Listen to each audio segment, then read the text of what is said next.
ഒരു കുളത്തിൽ ഒരു മത്സ്യം സ്വതന്ത്രമായി നടക്കുകയാണ്. അപ്പോഴാണ് ഒരു ചൂണ്ടക്കാരൻ ചൂണ്ടയിടാനായി കുളത്തിലെത്തിയത്. തൻ്റെ മുന്നിലേക്ക് വന്ന വിശിഷ്ടമായ ഭക്ഷണം കഴിക്കാനായി ഓടിയടുക്കുന്ന മീനിനെ അതിനു പിന്നിലെ ചൂണ്ടക്കുളത്തിൽ തൻ്റെ ജീവിതം തീരുമെന്നറിയില്ല. ചൂണ്ടക്കുളത്തിൽ കിടന്നു പിടയുന്ന മീനിനെ പിന്നെ നിയന്ത്രിക്കുന്നത് ചൂണ്ടക്കാരനാണ്. ഇതുപോലെ തന്നെയാണ് പിശാച് അനേകം അവസരങ്ങളുമായി നമ്മുടെ കൂടെ കൂടുന്നത്.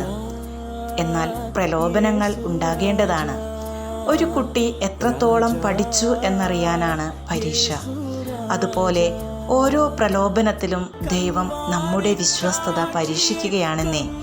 പ്രലോഭനങ്ങളിൽ അകപ്പെടാം. എന്നാൽ നീ പ്രാർത്ഥിക്കുന്ന വ്യക്തിയാണെങ്കിൽ നിന്നിലുള്ള പരിശുദ്ധാത്മാവ് തിരിച്ചറിവ് തരുമെന്നേ. அன்பை நினைக்கையில் என்